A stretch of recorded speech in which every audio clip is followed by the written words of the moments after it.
vamos a tener en cuenta todos los materiales que tenemos que tener presentes a la hora de hacer una extracción. Primero, los tubos que vamos a utilizar, agujas, ya sea agujas de tipo Vacutainer o 25-8 para jeringas, ¿sí?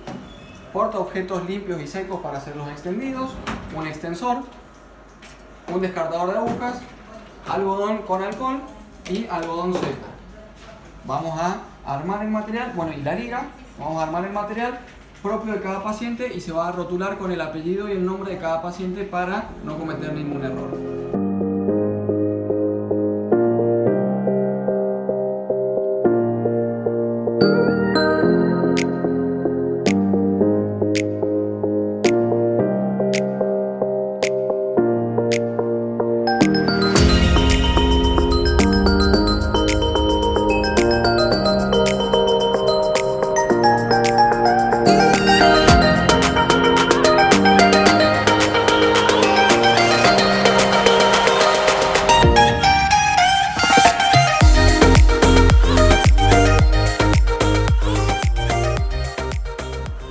Determinado qué tipo de extracción vamos a hacer, es decir, con jeringa y aguja o utilizando una aguja Vacutainer y el holder, vamos a tener que tener en cuenta la secuencia y el orden en el cual se va a realizar la extracción y llenado de los tubos. A la hora de hacer extracción con jeringa y aguja, la punción que se produce al paciente va a producir el llenado de la aguja de factores tisulares, o se puede sospechar que se ensucia de factores tisulares esa aguja, pero al hacer tracción con el émbolo esos factores tisulares van a diluirse en la muestra total, por lo tanto no contaminarían nuestra muestra. Entonces el único contaminante que debemos tener en cuenta es el que se produciría al pasar la aguja de un tubo al otro. Es decir, si yo pincho un tubo y se llena, cuando yo saco la aguja puede ser que la aguja venga con el anticoagulante que contenía ese tubo. Por eso es importante el orden y se llena exactamente en este orden. Primero, el tubo celeste, que es el tubo en el cual yo necesito mantener la mayor cantidad de limpieza de la muestra, es decir, libre de factores tisulares y de cualquier otro tipo de anticoagulante, porque es en el que fundamentalmente voy a ensayar pruebas de coagulación. Segundo, el tubo de hematimetría, donde yo voy a hacer todos los índices hematimétricos primarios y secundarios y necesito que esté lo menos coagulado posible. El tubo negro para la eritrosedimentación, donde obviamente no necesito que se coagule. Y por último el tubo de química, que en este caso no correría ningún problema si se va a coagular o no. En el caso de una extracción con aguja Vacutainer y holder, el orden varía un poco. Porque al insertar la aguja en el paciente, se va a ensuciar esa aguja y no voy a hacer la tracción del émbolo para limpiarla, entonces se va a limpiar con el flujo propio de la sangre. Para ello voy a necesitar la colocación primero de un tubo seco, libre de anticoagulante, para limpiar esa aguja tanto de anticoagulantes y de factores tisulares que podrían llegar a activar la coagulación. Y después se continúa con la secuencia igual, la prueba de hemostasia, hematimetría y por último la eritrosedimentación.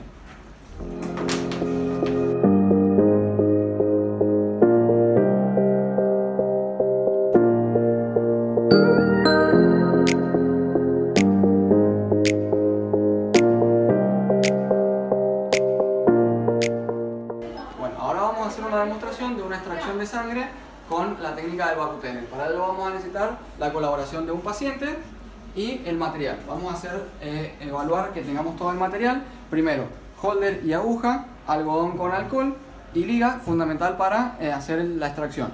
¿En dónde vamos a colocar la sangre? Tenemos los tubos ya ordenaditos, hay que rotularlos antes de hacer la extracción de sangre. Dos portaobjetos para hacer los extendidos y un extensor que nos va a ayudar a hacer el extendido, más un algodón seco para finalizar la extracción y un descartador de agujas.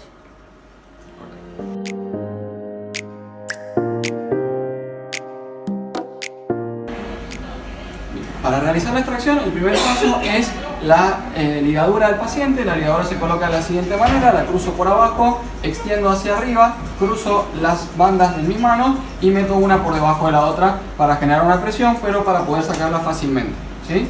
Lo vamos a dejar ligado al paciente y procedemos a la palpación de la vena. Para ubicar una vena, primero le decimos al paciente que abra y cierre el puño 2 o 3 veces y luego lo deje bien cerradito. Procedemos a palpar la vena. Una vez que identificamos la zona de punción donde nosotros vamos a realizar, hacemos la asepsia de la zona. Un movimiento centrífugo desde el centro hacia afuera, tratando de abarcar la mayor cantidad posible de zona limpia en una zona donde ya no volvemos a tocar nunca más. Vamos a armar el material de extracción, que sería pura y exclusivamente en este caso desarmar la aguja y colocarla en el holder para hacer la punción. Vamos a tomar el material, descartamos el capuchón y le decimos al paciente que respire profundo mientras nosotros hacemos una ligera tracción de su piel. Respira profundo y hacemos la punción.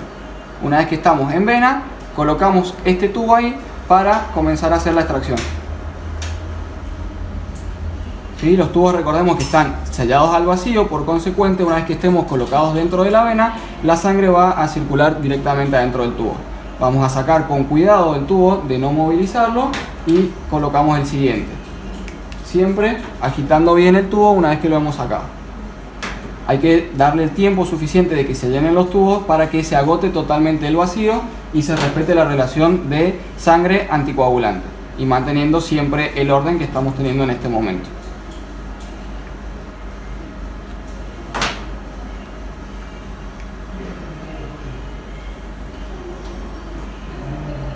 Una vez que hemos llenado el último tubo, lo retiramos, colocamos un algodón seco sobre el sitio de punción, desligamos y retiramos la aguja. Hacemos presión y le solicitamos al paciente que se tenga. Luego vamos a utilizar este tubo, que es un tubo común y corriente que le hemos retirado al vacío. Sacamos la tapa para poder generar presión y lo colocamos en la parte posterior del holder para poder extraer la última gota de sangre.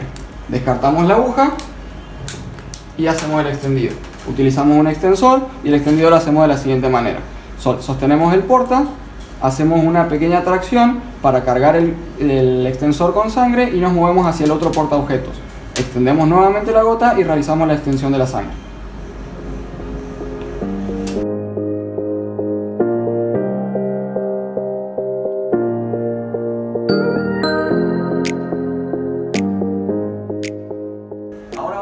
La demostración de una extracción de sangre con jeringa y aguja. Para ello, nuevamente mostramos el material que vamos a utilizar. Primero, una ligadura, algodón con alcohol, algodón seco para colocarle después al paciente, una jeringa, una aguja, los tubos ordenados, dos portaobjetos para hacer los extendidos, un extensor, descartador de agujas.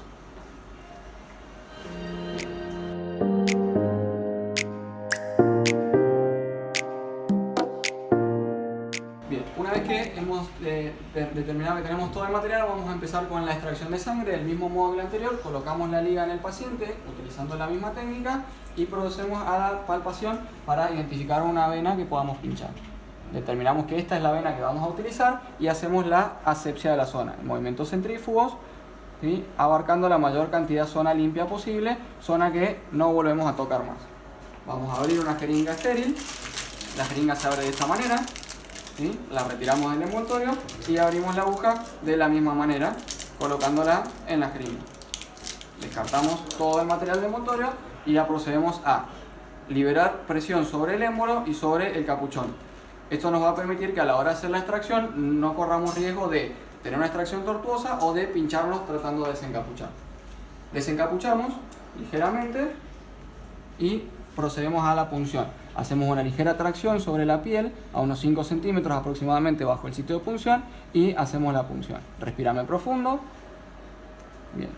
Una vez que estamos en vena, se llena el copito de la aguja y hacemos la tracción hasta llenar la jeringa.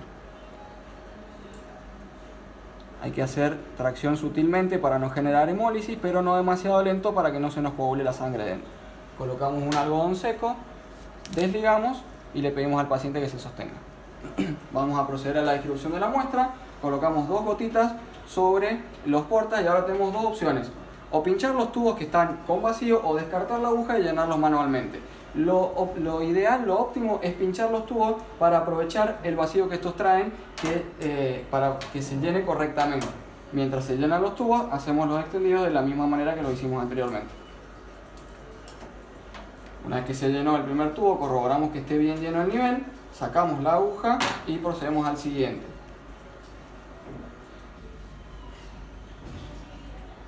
Siempre descargando por las paredes para evitar hemólisis y homogeneizando para que no se coagule la muestra.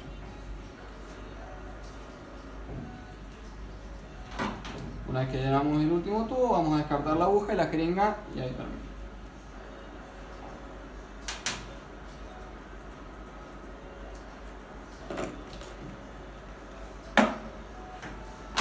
siempre recuerden rotular antes de terminar con el paciente.